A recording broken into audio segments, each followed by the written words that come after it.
black birch became basically my best friend for a lot of different reasons. Hello and welcome to the Herbs with Rosalee podcast, a show exploring how herbs heal as medicine, as food, and through nature connection. I'm your host, Rosalee de la Forêt.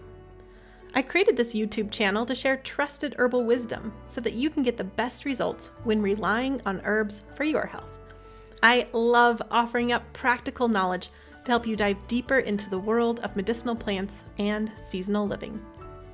Each episode of the Herbs with Rosalee podcast is shared on YouTube as well as your favorite podcast app. Transcripts and recipes for each episode can be found at herbswithrosaleepodcast.com or through the link in the video description. Also in the video description, you'll find other helpful resources. For example, to get my best herbal tips, as well as fun bonuses, be sure to sign up for my weekly herbal newsletter. Okay, grab your cup of tea and let's dive in. If you don't leave this conversation feeling super interested in black birch, then I'd be surprised. I especially think you'll be interested in hearing Amelia's stories about how various birch bark medicines have been powerful healers for her, for everything from pain to tummy aches. For those of you who don't already know her, Amelia is a professional foraging instructor and practicing herbalist living on her small organic farm in eastern Connecticut. She helps people reconnect with nature, heal their bodies with wild food and medicinal plants, and reclaim their gut health by escaping the toxic Western diet. She teaches many lessons on her TikTok channel as well as YouTube. Amelia, I'm really looking forward to getting to know you through this interview. Thanks so much for being on the show. Thank you. Yeah, so let's just dive right in. I want to hear about how you found yourself on this plant path. So when in 2009, I had my daughter, and as everybody that's ever had a child knows, you can't give like anything safe. There's nothing safe to give to a baby. And she was like 2 weeks old, was colicky and screaming and crying, and I was a new mom. I did not know what to do. I actually, somebody had given me a Viva Rom's book, Naturally Healthy Babies and Children, I think, and I looked in that, and of course, thank God the internet existed, so I looked in on the internet, and I made her some chamomile tea, and it helped calm her down.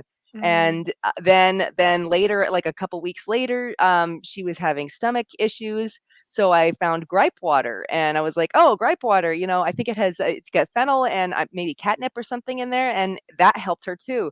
So I was like an instant convert to herbs. I had already, like, as a kid, my stepmother had been into homeopathic medicine and stuff. But it's a little bit different when you go straight into actual, herbs. So from there, I mean, I had already been dabbling in foraging, getting into the plants that are out in the wild around me. And there was a plum tree out back that I was going and harvesting and decided to make plum jam and things like that. But yeah, from that point on, I really started paying more attention to, like, not just the stuff I could eat, but like maybe the herbs or wild plants that I could turn into a medicinal concoction of some sort. I started learning. I started really studying in about 2018. I went.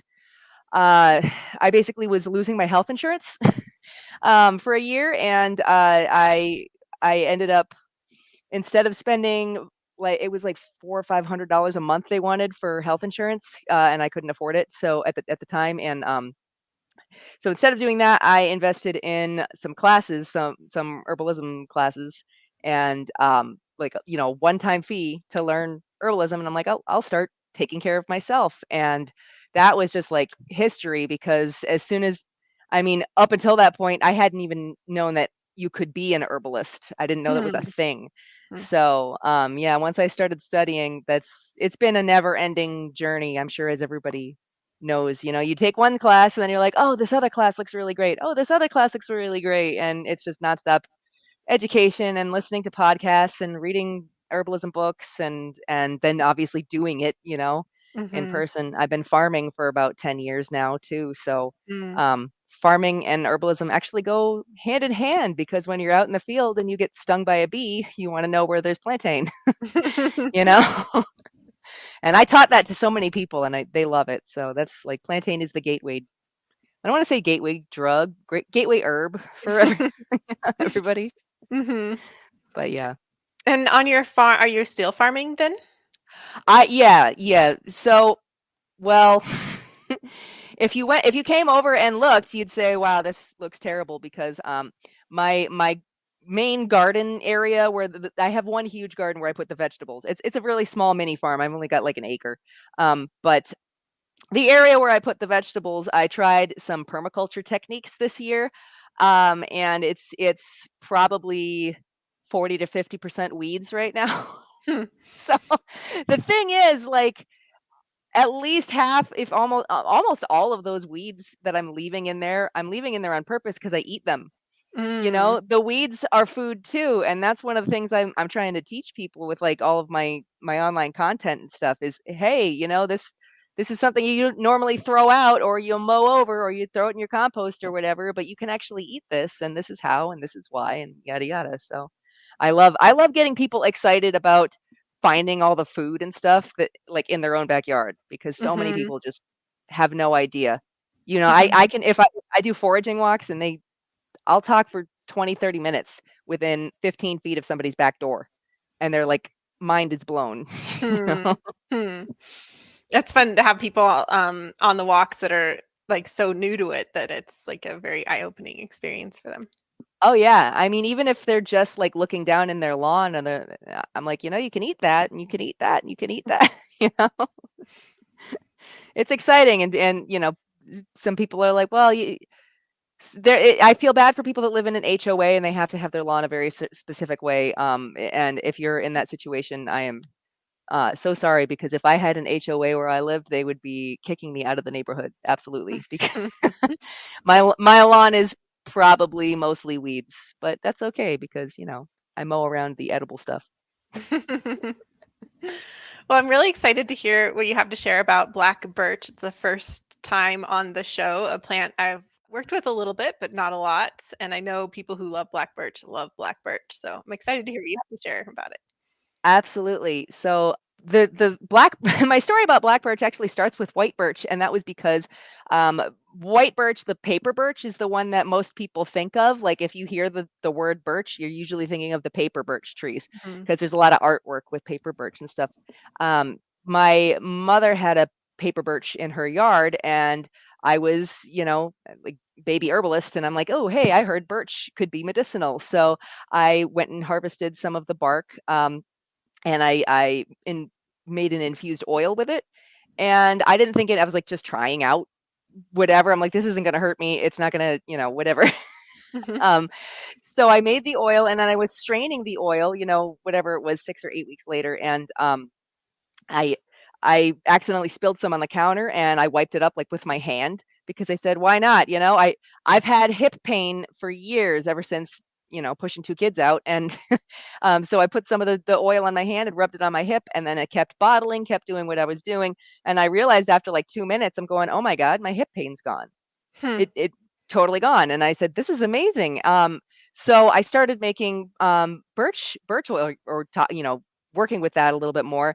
I did realize, so if you're not familiar with anything that's going on in New England or on the East Coast, there's the birch bark borer, sorry, birch borer, borer. It's hard to say that articulately. But it's an insect that burrows into the white birch trees mainly, and it gets right into the heartwood, and usually what happens is it starts doing damage. It starts eating the tree from the inside, and Mm. you can't tell that the tree is damaged or dying until it's too late.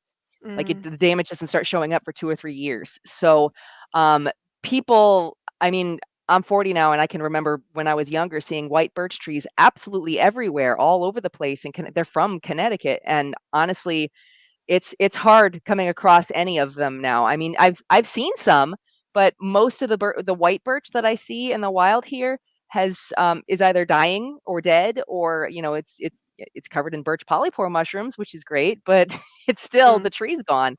So I found that black birch was available out here, and there's a couple of like black birch. They call it sweet birch. It's Betula lenta, so the Betula lenta species. There's actually like a couple different varieties of it, because the one that I see most often is like a dark gray with kind of white spots up and down the bark, the color of the bark, and the other one is very much confused frequently with wild black cherry because the bark is sort of like it's a darker, almost reddish color with these horizontal striations up the bark. But if you take your pocket knife and scratch the bark a little bit and give it a sniff, you can instantly know that that's black birch because it's I don't want to say minty because it's not quite the same as mint, but it's that same aromatic with volatile oil content, like blows your nose away. It's awesome. If you've ever smelled Ben Gay, it's very similar to that scent. And another thing for New Englanders, if you've ever tasted birch beer. Birch beer is a soda that you can buy out here, and like everybody loves it because it tastes amazing. Obviously, now it's made with sugar and chemicals and whatever, but originally it was made from tapping birch trees and that minty kind of sap stuff. So it's absolutely delicious. But yeah, I black birch became basically my best friend for a lot of different reasons. Do you want me to keep rambling? I'll I totally want to keep hear rambling. why. Yeah, I want to Okay. hear why. Why has black birch become one of your best friends? Well, partially because I of the oil that I make with it, because the oil that I make is seriously, I'm not even exaggerating here, the best topical pain reliever I've ever experienced in my life. The best. Like, because it goes on your skin and it works, it absorbs right away and it stops the pain. Like, I have arthritis in my fingers and in one of my knees, and I will put the oil on my skin right there and the pain's gone in like 30 seconds. Not even kidding. So it's awesome. So that's a huge thing. I love the analgesic properties. It's amazing. The tincture works great too. It's kind of a toss up whether that's my favorite or like wild lettuce. And I know that sounds weird, like, oh yeah, I'm all about the pain. I'm not just about painkillers. It's just when you're talking about something where that's like its main number one kind of feature, it comes into mind. But the tincture works great. I about 2 years ago on Christmas, I went for a hike and I fell and slapped down on some stones and I twisted my back really bad. So the next day, of course, I'm putting comfrey oil on the horrible bruise all over my leg, and then I took some birch tincture, thinking like I hadn't even tried it. I just made the tincture for the first time that year, and it was like boom, pain's gone, awesome, because I felt like really twisted and nasty. And then I got another story from about a year and a half ago where I got sick. I don't get sick that often, but my son is still in school and he brought home whatever plague they had in school in January or February, I think it was. So he brought that home and I got sick. So um, it wasn't COVID. It was something else, like not just respiratory. It was like a stomach bug kind of thing going on. So I felt just terrible, and I was letting it go through my system. But I remember I spent at least one whole day, like basically on the couch, just not feeling well at all, in and out of the bathroom, that sort of thing. And the next day, I was feeling better, not 100%, but better. And I just said, you know what? There's a little path that I can go for a walk. Maybe, it's like less than a mile walk. I'm going to go get some fresh air, move my body around. So I went for a walk, and I figured because I was out and it's February, I might as well harvest some birch while I'm out there, for me, for whatever. I went and I always ask permission from the trees before I harvest any. I usually just harvest like a couple of branches, something that I can reach. I don't ever, get it off the trunk, but so I asked this little sapling that I see all the time, and I all I could think about in my mind was how bad my stomach still hurt. Like my stomach hurt so bad, and I'm like, okay, hello, hi, how's it going? Talking with the tree. Could I take a little branch here? And it just kept yelling at me, make tea, make tea, make tea, make tea. And every time I looked at another birch to say hi, or say, is it okay if I grab a branch? They're yelling at me, make tea.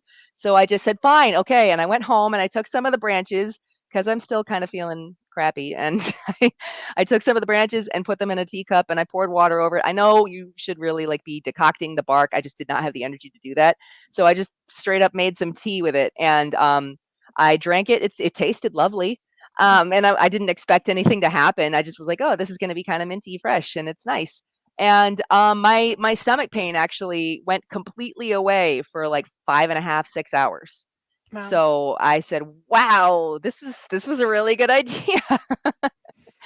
And yeah, that's one of the reasons why I put it in my that tummy ache tea recipe that I sent you, because I'm like, it really does a number on it. Plus, you know, the mintiness tastes nice in your belly. Hmm. Well, I So can see why you become best friends with Birch. It's been a very helpful tree for you. yeah. Let's talk about the tummy ache tea, and it's evolved. It seems like you have some more ingredients in there, and maybe more stories about how phenomenal it is. Oh yeah. Well, I've definitely that's one that I've given to a few clients, and they relied on, like, they were mad at me when I ran out. Um but I added ginger and thyme, both for, you know, ginger, the warming properties, and ginger's really soothing to your stomach. Thyme, I put in there because I love putting thyme in just about anything for when Hmm. you've got the cold or the flu or anything, because a lot of people go for oregano, and I just don't. I like thyme better. I think thyme grows really well here. Um, so I'll grab some thyme because I'm going, I want to kill all those bad bacteria that are in my stomach causing this virus. And thyme helps with that. And then lemon peel. And it could be like an actual chunk of lemon or a squeeze of lemon or something like that. I just, when I'm like blending up the dried stuff, I'll put lemon peel in it, because you can't really, if I had to mail it to somebody, I can't give them a whole chunk of lemon. But definitely then the birch bark, and I dehydrate it, so it's you know, it preserves it really quickly right away. Birch bark is one that I would definitely want, if I was going to dry it. I would put it in the dehydrator and not like on, that's my big herb drying rack back there. If you can see in the picture. I wouldn't want to air dry it, just because I feel like it would dry it'll hold on to its medicinal components a little faster, better if you dry it faster. But yeah, so that's what's in that tea, and it's lovely. It tastes lovely, and it definitely soothes your stomach. So especially if you've got an upset stomach. That's lovely. And for the listeners, you can download your beautifully illustrated copy at herbswithrosalee.podcast.com. I'm wondering, Amelia, if you'll talk a little bit more about how to harvest this plant in a respectful way, because this is something I'm guessing that most people are going to need to harvest themselves if they want to work with it. You've already mentioned that you don't often harvest from the trunk and you harvest branches, but anything more you could share about that would be great. And I'm also curious if you're ever working with the leaves or if it's more bark and twigs specifically. I do work with the leaves occasionally. The leaves, I've been like experimenting with them, because I have an old herb book. Oh, what is the name of it? It's from by John Lust is the author. Hmm. And it explains that birch leaves are slightly analgesic, but also have vermifuge properties. So like they're, you know, they can help you deworm. And I was thinking of mixing them up in a tea with some black walnut leaves, but black walnut leaves, I actually just ate one. I have tons of black walnut in my yard, and black walnut leaves do not taste very nice. They do not. So yeah, they're definitely like, you could taste. Oh, that's why this is an antifungal, you know. um, but birch does taste very nice, so I'm debating like making up a blend with that, or just the straight birch, because they're a nice addition to tea, um, just for the flavor, even if you're not talking about a medicinal property. And if I'm making a tincture, I usually will do the leaves and the bark together. Um, but yeah, I never harvest off the trunk of the tree, unless it happens to be like a downed birch tree that, you know, I know it just fell or something. But when I'm harvesting in the wild, because I want the fresh alive bark, I usually go for saplings. Anywhere that black birch grows, it's going to be actually fairly easy to find saplings, the smaller ones that are only, you know, 5 to 20 feet tall or something like that. So there's going to be a way to get to those little tiny branches. And I usually, the way I talk with trees is I put my hand on the trunk or on a branch or something, and I introduce myself. I say hi, because they don't like it if you don't. If you just walk up and say, "Hey, can I cut this off of you?" They're kind of like, "No, why? Who are you?" So I ask permission, and trees are so giving all the time, so they're really friendly. Um, I always say thank you afterwards, obviously, but I cut the branch, a couple of branches sometimes off of one tree, and I say thank you. I have a little thing of Kinnick that I mixed up. It's got cedar, mugwort, sage, and a couple other little herbs that I give it an offering. Or sometimes if I don't have that with me, I will sing it a song or give it some of my hair or something like that to just to make sure it knows I say thank you. And they all talk with each other. So you do that to one, and by the time you walk 20, 30, 100 feet down the path, the other ones all know that you're coming. So it's easier for me well, number one, I know I'm not hurting the tree when I'm just harvesting the branches and the twigs. But then I go home and the way that I take them apart, this is probably important for people to know, right? I use snippers. That's why I keep making this snipper motion, talking with my hands, sorry. But I snip all the little tips of the branches, all that stuff that's really teeny weeny tiny that like maybe some people would throw it out. I'm not, I don't want to waste it. And I figure, listen, if I cut them up into teeny weeny little pieces, as long as I'm working with it right away, that's still opening up the cell walls of the bark, and I don't want to waste it. So the rest of it, anything that's thicker, like maybe a little bit smaller than the thickness of a pencil, then I will take my knife and I scrape the bark off. You have to make sure you get down into the cambium layer, so get deep down. But some people will say, "Oh, you don't want the outer bark; you only want the inner bark." And I'm like, "Listen, when you're dealing with a twig that's this big, you're not going to be choosy." And you can wash the outer bark off if it looks, especially if it looks like there's anything on there. But I'm one of those, because I'm a forager too. I'm one of those herbalists that like I don't care if there's a little dirt on it, for me. Uh, so you can eat a little lichen and not get hurt. It's fine. I'm curious what size of branch you're harvesting and how do you choose that branch? Like, are you using any pruning techniques so that you're, contributing to the health of the tree, that sort of thing? Yeah, absolutely. So I'm normally, believe it or not, I find a lot of the birch trees that I harvest from, like right on or near a path. And in many cases, if I find some right near because I go hiking a lot, if it's right next to the hiking path, I look for one of the branches that's basically getting really long, poking out into the path. So I Mhm. know it's either going to have, a deep officer coming by and cutting it down anyway, or some person is going to smack into it and hurt themselves, or they're going to break it, or whatever it is. So it's like this is in danger of being gone anyways. So that's one of the ones I would go for first. And I always cut like right at the what is the way up? I hate the crotch part of the tree, the branch Very where descriptive. the V. Yes, yeah. So I pick a spot that's further down. I don't usually go all the way up to the trunk unless it's a smaller branch. But sometimes I will, and um it honestly depends what I think my little pair of snippers that I keep in my backpack will go through. Usually it's not going to go through anything thicker than like my pinky finger or maybe my, one of my fingers at the most. So that's usually the size branch I'm working with, the smaller ones that I can grab and go while I'm out in the woods. Occasionally somebody will contact me and say, "Hey, we just took this tree down. I think it's a birch. Do you want it?" And I say, "Yes, absolutely." And then Mhm. I can, kind of go to town on that, take whatever bark I want because they're going to destroy it anyway. So, but when I'm out in the forest, I usually want the fresh twigs and branches and the small stuff that I can reach. Mm. And are you able to harvest all year round, or are there particular times where you like prefer to harvest? So the best time to harvest birch bark is just like every bark is winter. Usually like February and March, I'm out there all the time getting as much as I possibly can because it's at its strongest then. I tell people like when the maple syrup is running, when people are harvesting maple sap for maple syrup, that's when you want to be going out and harvesting birch bark or cherry bark or any of the other stuff. However, I will if I run out, because sometimes that happens, I will harvest it basically after mid-July, usually from July, middle of July on.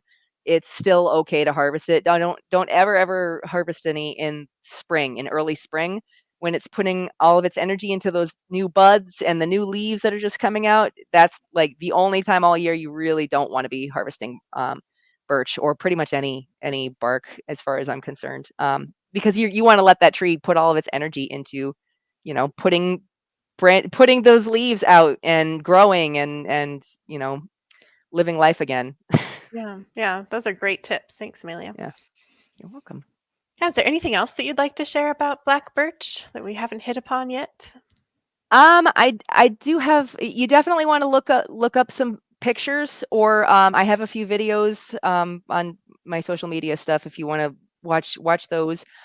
Again, just remember that there are a few different varieties of the black birch. So that sniff test is actually really important. Mm. Keeping a knife in your pocket when you go out in the woods, and just do a little teeny weeny scratch, and you can smell it, and you will know. You will absolutely know right away.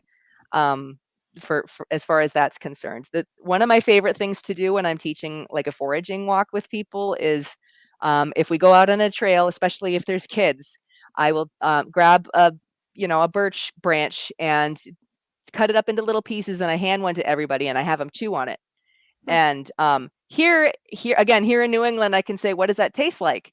And if I'm lucky, some of them will say, this tastes just like birch beer. And I say, all right, now let the wheels turn. Why does this taste like birch beer? And they're like, oh, that's where it comes from. And I'm like, yeah, it comes Mm. from the birch. So, I love watching people make that connection, that and I think there's a story that people used to brush their teeth with birch twigs Hmm. around here Yeah. anyway, because they smell nice and they're minty, and you can break it apart and Yeah, use it. sounds I ideal. chew on them. Yeah. They're fun. They're delicious. Yeah, thanks for that. Is there anything else about black birch before we move on?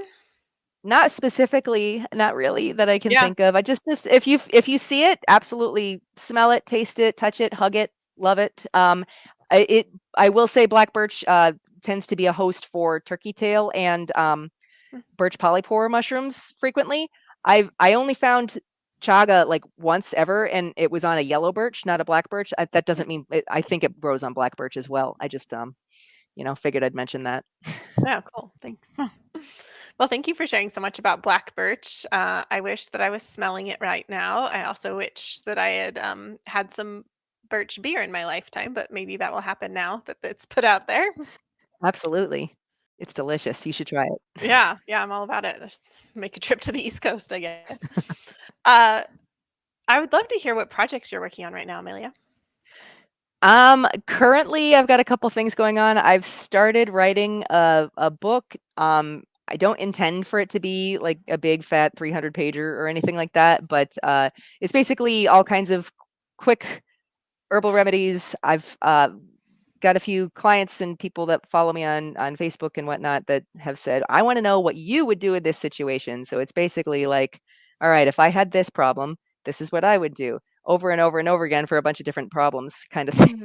Mhm. So Nice, I'm very working on practical. that, and I'm also trying to develop a program, an educational type program, that will end in an in-person retreat. Hmm. So I want to have like 10 to 12 people, physically take them with me to learn how to I will take them out foraging.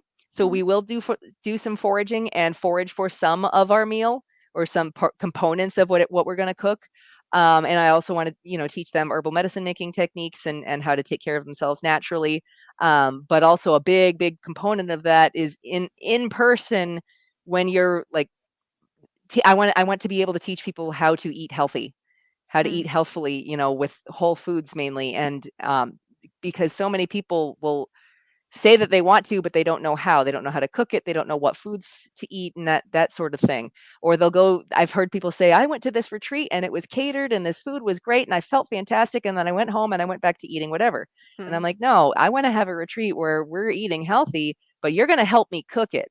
We're all going to cook it together and learn how to eat this way, so that you can realize, number one, how simple it can be and how sustainable it can be for you to keep doing that further on. Plus Mhm. incorporating wild foods into our meals.